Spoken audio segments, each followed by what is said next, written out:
Alhamdulillah wassalatu wassalamu ala Rasulillah wa ala alihi wa ashabihi wa man wala amma ba'd. Jadi kita dalam kumpulan hadis dhaif dengan sebab dicela ataupun dijarah, dicela seorang perawi kerana masalah dhabat, iaitu hafalan ataupun ketelitiannya. Jadi tajuk kita pada pagi ini iaitu Al-Mudraj. Al-Mudraj maksudnya percakapan di tengah percakapan. Maknanya ada percakapan asing yang masuk di tengah-tengah ucapan asal. Al-Mudraj ismu maf'ul min adrajtu. Adrajtu syai'a fi syai' idza adkhaltuhu. Aku masukkan, aku masuk celah-celah. Wa dhammantuhu, aku selit sesuatu di celah.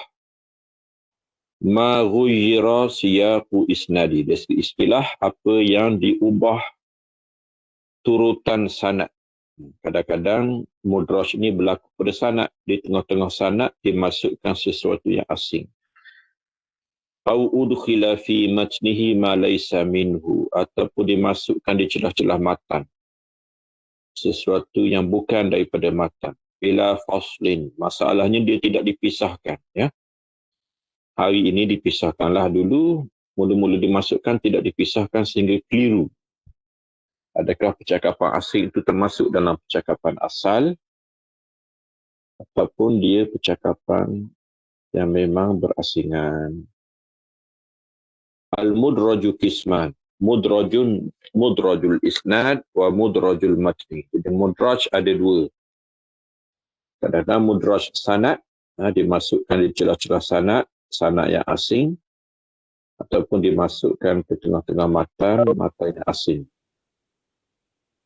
Ta'rif dia ma ghayyira siyaqu isnadi. Contohnya, an yasuqa rawi al-isnad. Seorang perawi dibawa sanad.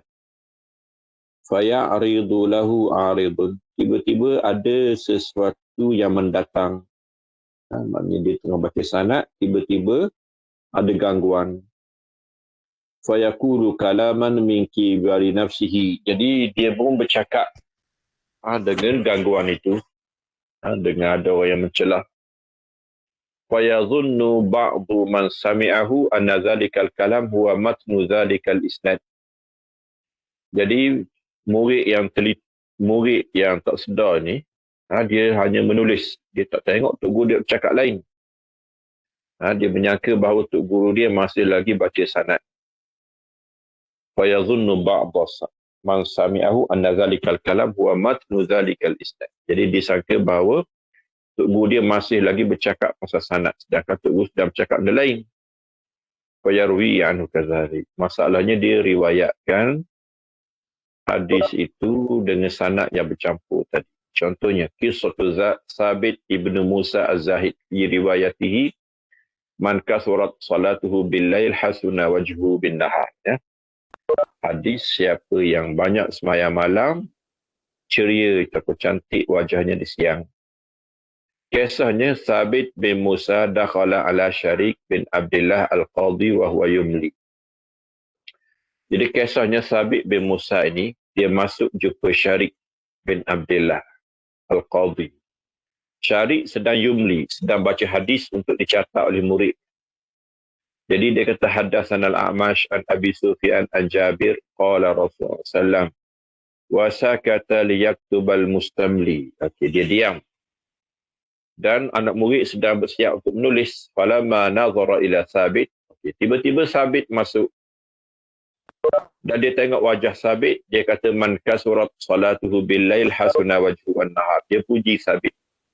Siapa yang sembahyang malam, maka siangnya wajahnya cantik. Wa qasada bidzalika sabitan li zuhdi wa rad. Maksud dia Sabit tu. Wa dhanna Sabit annahu matnu dzalikal isnad. Tiba-tiba penulis termasuklah sabit. Dia masukkan hadis tu, dia sangka bahawa itulah hadisnya. Sedangkan fakana yuhadis, dia baca lagi hadis tu. Sedangkan itu ucapan gurunya, Syarik, untuk menceritakan perihal sabit, bukan hadis. Ya. Jadi hadis itu dhaif lah. Mudrajul matni, kadang-kadang percakapan yang masuk di celah matan. Ya. Ma'udkhila fi matnihi ma laysa minhu bila faslin. Apa yang dimasukkan di celah-celah matan, sedangkan dia bukan daripada matan, tanpa misah. Kadang-kadang awal al-hadis, permulaan hadis. Wahuwa qalil lakinnahu aksar min wuku'i fi wasatih. Yang kedua, fi wasatil hadis. Yang ketiga, akhirul hadis. Biasanya hujung ni biasa. Di hujung hadis. Contoh di awal hadis, sababu anna rawi yakulu kalaman yuridu an yastadillu alaihi bil hadis fayati bihi bila faslin fayatawahamu sami'u annal kull hadis. Jadi kawan tu nak cerita satu hukum lalu bawa hadis. Tapi pencatat dia catat semua sekali dimasukkan dalam hadis tanpa pemisah. Contohnya, ma rawahul khatib min riwayati Abi Qattan wa Syababah an Syu'bah ibnu Ziyad ibnu Muhammad an Muhammad ibnu Ziyad an Abi Hurairah qala Rasulullah asbighul wudu. Asbighul wudu itu bukan hadis. Itu ucapan Abu Hurairah, ucapan perawi. Wailun lil aqabi minan nar. Itu hadis. Jadi asbighu minan nar itu perintah guru. Ya, guru kata ratakan wudu. Kerana Nabi bersabda wailun lil aqab. Wailun lil aqab itu hadis. Jadi asbighul wudu mudraj min kalami Abi Hurairah. Jadi Abu Hurairah dia nak suruh anak murid dia ratakan wudu. Dia kata asbighul wudu, lalu disebut wailun. Wailun ni hadis. Jadi anak murid masukkan sekali asbighul wudu pun dalam hadis. Jadi itu dimasukkan percakapan guru ke dalam hadis di awal hadis. Ya. Contoh di tengah. Kana Nabi SAW yatahannas fi gharir wa huwa ta'abbudu. Jadi wa huwa ta'abbudu tu kan sekarang dipisahkan, dulu tak dipisahkan. Ta'abbudu tu itu kata Aisyah. Yatahannasu dengan makna yata'abbadu. Ya. Dan bukan kalau Zuhri masalah. Zuhri menerangkan perkataan Aisyah. Yatahannas itu cakap Aisyah menceritakan Nabi SAW beribadat. Yatahannas dengan mana yata'abbad. Itu yata'abbad, at-ta'abbud itu perkataan Zuhri. Dimasukkan di celah-celah hadis. Ya. Jadi at-ta'abbud itu orang tak panggil hadis. Hadis mudraj orang panggil. Ya. Okey. Contoh yang akhir. Lil abdil mamluk ajran wallazi nafsu biyadi law ja'a fi sabilil hajj wa birru ummi la ahbabtu an amuta wa ana mamluk. Jadi lil abdil mamluki ajran itu hadis. Adapun demi Tuhan yang nyawa itu di tangannya, bukan kalau tidak kena jihad, kalau tidak kena haji dan kalau tidak kena buat berbakti kepada ibu, aku suka untuk mati dan aku hamba. Jadi di awal tu hadis. Wallazi nafsu sumpah sampai akhir itu perkataan Abu Hurairah. Itu berlaku di hujung. Murid memasukkannya dalam hadis. Sedangkan itu ucapan Abu Hurairah. Abu Hurairah berkenaan dengan hadis bagi hamba dua pahala. Pahala berbakti kepada Tuhan, pahala berbakti kepada tuan dia. Abu Hurairah kata, kalau boleh aku pun nak jadi hamba. Tapi hamba tak boleh berjihad. Hamba tak boleh haji. Hamba tak boleh buat baik pada apa kecuali dengan izin tuan. Itu mudraj. Dawail idraj. Kenapa idraj berlaku? Pertamanya bayan hukum syar'i, menerangkan hukum syarak macam ucapan Abu Hurairah tadi. Asbighu bil wudu. Hukum syarak ialah meratakan wudu. Tidak tengah hukum tu, tapi orang masukkan hukum tu dalam hadis. Istinbatu hukum syar'i, mengeluarkan hukum syarak daripadanya. Ya. Qabla yutimmal hadis. Belum daripada dia melengkapkan hadis. Syarah lafaz macam tadilah at-tahannus, at-ta'abbud. At-ta'abbud itu perkataan Zuhri. Kaifa yudrakul idraj, macam nak kesan. Yang pertamanya wuruduhu mufasilan fi riwayatin ukhra.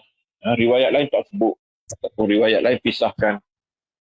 at-tansis alaihi min ba'dil a'immatil muqtali'in. Nas. Yang disebut oleh sebahagian ulama yang mengesan. Ya. Ada ulama menaskan.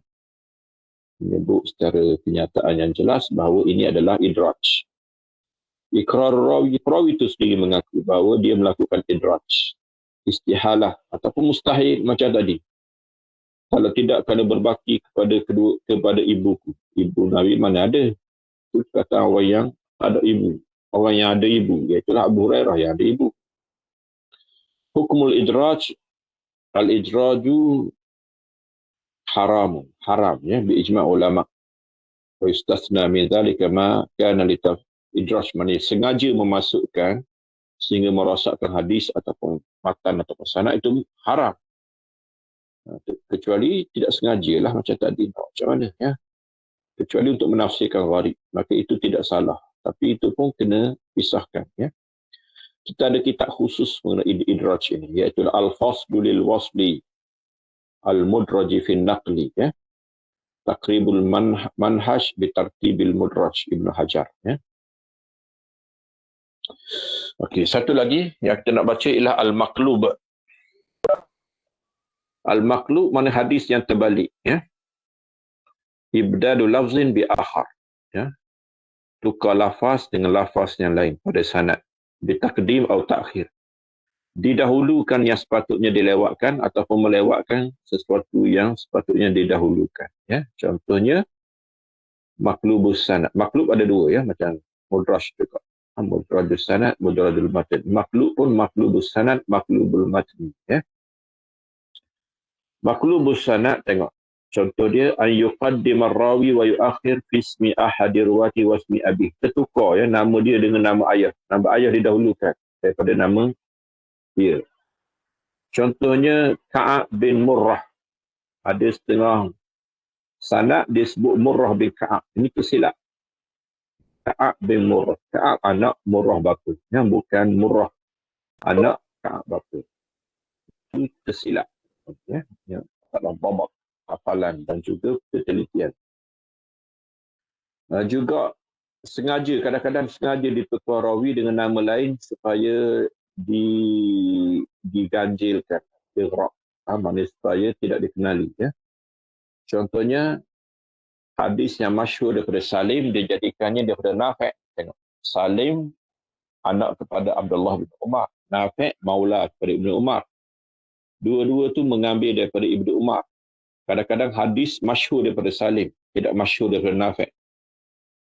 Tapi setengah-setengah perawi dia tukar kepada riwayat yang kurang masyhur.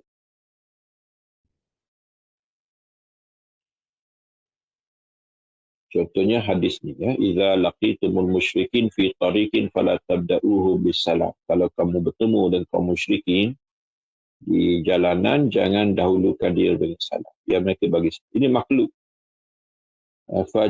Qallabahu Hamad fajan al-Amash wa innama huwa ma'rufun an Suhail.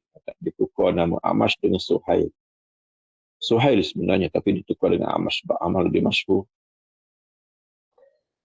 Maqlubul matni. Kadang-kadang matan. Ini berlaku lewat dan akhir. Ya. Dilewatkan ataupun didahulukan. Contohnya, warajulun tasaddaqa bisadaqatin fa'akhfaha hatta la ta'lama yaminuhu ma tunfiqu shimal. Ini terbalik. Yamin dengan shimal. Ya. Seorang yang bersedekah dengan satu sedekah, dia menyembunyikannya sehingga tangan kanan tidak ketahui apa yang tangan kiri memberi. Sebenarnya tangan mana yang memberi? Yang memberi ialah tangan kanan. Yang tak tahu ialah tangan kiri. Tapi ini terbalik, sehingga tidak mengetahui oleh tangan kanan apa yang sedekahkan oleh tangan kiri. Terbalik. Sebenarnya hadis yang sebenar ialah tidak diketahui oleh tangan kiri apa yang disedekahkan oleh tangan kanan. Terbalik. Kadang-kadang sengaja untuk diuji. Sebagaimana ma'fa'ala ahlu Baghdad ma'al Bukhari. Ahli Baghdad dia nak uji Imam Bukhari. Dia terbalikkan matan dan sanad. Qalabu lahu mi'ata hadis. Dia ubah 100 hadis ditukar sanad dan matan untuk menguji lalu Imam Bukhari pulangkan semula sanad kepada matanya dengan sempurna, walam yukhti fi wahidin minha. Satu pun dia tak silap, ya, semuanya betul. Ini kehebatan Imam Bukhari lah. Kemudian al-asbab al-hamilatu alal qalbi, ya, punca yang membawa kepada bertukar atau qalb bertukar. Qasdul ighraq, kadang-kadang sengaja dia nak buat pelik liyar raban nas bi hadis, supaya orang ramai datang cari hadis dia.